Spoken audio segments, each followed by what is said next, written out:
स्वागत है आप सभी का हमारे इस YouTube चैनल हिस्ट्री नॉलेज में। फ्रेंड्स, आज हम बात करेंगे MDH मसाले की सफलता की कहानी।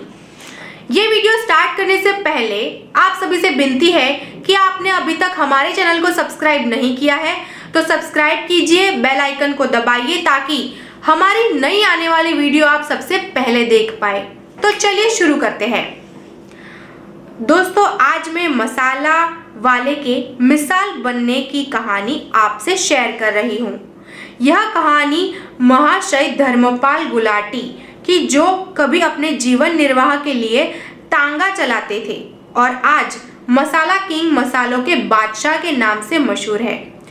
आज इनके बनाया MDH मसाला हर घर की रसोई की पहचान है। महाशय धर्मपाल गुलाटी के जीवन में उतार चढ़ाव, संघर्ष, परिश्रम और फिर सफलता प्राप्ति जैसे अनेक मसाले शामिल हैं, जो हम सबके लिए बेहतर मार्गदर्शक साबित हो सकते हैं। महाशय धर्मपाल गुलाटी का जन्म 27 मार्च 1923 को पाकिस्तान के सिलाईकोट में एक सामान्य परिवार में हुआ था। उनके पिता महाशय चुन्नीलाल और माता चनन देवी दोनों ही धार्मिक प्रवृत्ति के थे। वे दोनों आर्य समाज के अनुयायी थे। धर्मपाल का बचपन सिलाईकोट में बीता, जहां उनके पिता की मिर्च मसालों की दुकान थी, जिसका नाम था महाशियान दी हट्टी। उनके पिता अपने बनाए मिर्च मसालों के कारण उस क्षेत्र में दिग्गी मिर्च वाले के नाम से जाने जाते थे। उनका प्रारंभिक जीवन व शिक्षा। धर्मपाल का मन कभी भी पढ़ाई लिखाई में नहीं लगा। 5वीं कक्षा में वे फेल होने के बाद उन्होंने पढ़ाई से नाता ही तोड़ लिया और स्कूल छोड़कर घर पर बैठ गए। अपने पुत्र के इस तरह पढ़ाई छोड़ देने से उनके पिता पहले तो दुखी हुए, लेकिन बाद में उन्होंने कोई कारीगरी या हुनर सिखाने की ठानी, ताकि वे कम से कम अपने पैरों पर खड़े हो। सबसे पहले उनके पिता ने उन्हें लकड़ी का काम सीखने एक बढ़ई के पास भेजा। 8 माह तक वहां लकड़ी का काम सीखने के बाद धर्मपाल ने वहां जाना बंद कर दिया। उनका मन उस काम में नहीं रमता था। फिर उनके पिता ने उन्हें एक चावल की फैक्ट्री में काम पर लगा दिया। उसके बाद कपड़ों की 15 वर्ष की आयु तक आते आते धर्मपाल कपड़ों से लेकर हाई वेयर तक कई काम करके छोड़ चुके थे। किसी भी काम में वे टिक नहीं पाए। आखिरकार उनके पिता ने उन्हें अपनी ही दुकान पर बिठा दिया और वे वहां मिर्च मसाले पीसने का काम सीखने लगे। 18 वर्ष के होते ही उनके पिता ने उनकी शादी करवा दी और इस तरह अपनी तरफ से धर्मपाल के प्रति हर जिम्मेदारी पूर्ण कर ली। इधर धर्मपाल भी मिर्च मसाले का कारोबार आगे बढ़ाने में लग गए।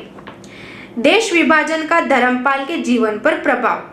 सब कुछ सही रीति से चल रहा था कि 1947 में देश का विभाजन हो गया और सिलाईकोट पाकिस्तान का हिस्सा बन गया।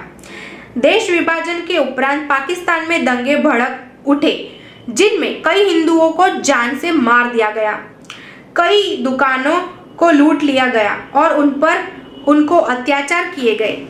ऐसी स्थिति में वहां रहे हिंदुओं में असुरक्षा की भावना घर कर गई और उन्हें रातों रात पाकिस्तान छोड़कर भागना पड़ा।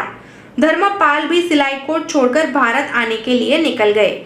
जिस ट्रेन से वे भारत आ रहे थे उसमें लाशें ही लाशें बिछी थी, लेकिन जैसे तैसे वे अमृतसर पहुंच ही गए। वहां एक दिन रुकने के बाद दूसरे दिन ट्रेन पकड़कर वे दिल्ली के करोल बाग अपनी बहन के घर आ गए। तांगा वाले से मसाले के बादशाह बनने की कहानी। दिल्ली आने के बाद धर्मपाल को फिर से शून्य से शुरुआत करनी पड़ी। वे सिलाईकोट से जेब में 1500 रुपए लेकर चले थे। वही उनकी जमा पूंजी थी। उसमें से 650 रुपए का उन्होंने एक तांगा और घोड़ा खरीद लिया और तांगा वाला बन गए। वे न्यू दिल्ली स्टेशन से कुतुब रोड और करोल बाग से लेकर बड़ा हिंदू राव तक तांगा चलाते थे, लेकिन अधिक समय तक वे यह काम नहीं कर पाए। आखिर थे वो व्यापारी। 2 महीने तांगा चलाने के बाद उन्होंने तांगा बेच दिया और प्राप्त पैसों से लकड़ी का खोखा खरीदकर अजमल खान रोड करोल बाग में एक छोटी सी दुकान बनाकर उसी दुकान में उन्होंने मसालों का अपना पुश्तैनी धंधा फिर से शुरू कर दिया। अपनी इस दुकान का नाम उन्होंने महशियान दी हट्टी सिलाईकोट वाले रखा। कभी सिलाईकोट में अच्छी खासी दुकान चलाने वाले धर्मपाल उस छोटे से खोखे पर ही पूरी मेहनत से मसाला कूटने और मिर्च पीसने का कार्य करने लगे। धीरे धीरे उनकी मेहनत रंग लाने लगी। जैसे जैसे लोगों को पता चल गया कि ये वही सिलाईकोट के दिग्गी मिर्च वाले हैं, वे उनकी दुकान पर मसाले खरीदने आने लगे। साथ ही उनके बनाए मसालों की क्वालिटी भी इतनी अच्छी थी कि लोगों का उन पर भरोसा बढ़ता गया। अखबारों में दिए गए विज्ञापनों से भी उनके बनाए मसाले मशहूर होने लगे और उनका व्यापार बढ़ता चला गया। 1968 तक उन्होंने दिल्ली में अपनी मसालों की फैक्ट्री खोल ली। उसके बाद उन्होंने मसाले पूरे भारत में और बाहर के देशों में एक्सपोर्ट होने लगे। आज उनका महशियाना दी हट्टी MDH एक बहुत बड़ा ब्रांड है। वे MDH के प्रबंध निदेशक और ब्रांड एम्बेसडर है। MDH विश्व के 100 से अधिक देशों में अपने 60 से अधिक प्रोडक्ट की सप्लाई करता है। उनके टॉप 3 प्रोडक्ट है दिग्गी मिर्च, चाट मसाला और चना मसाला। वर्ष 2016 में उनकी कंपनी का टोटल रेवेन्यू 924 करोड़ रुपए था। कभी 2 आना लेकर तांगा चलाने वाले महाशय धर्मपाल आज अरबपति है। उन्होंने अपनी मेहनत, लगन और कार्य के प्रति पूर्ण ईमानदारी से आज यह मुकाम हासिल किया है। एक उद्योगपति होने के साथ साथ वे एक समाज सेवी भी है। उन्होंने समाज सेवा के उद्देश्य से कई अस्पताल और स्कूलों का निर्माण करवाया।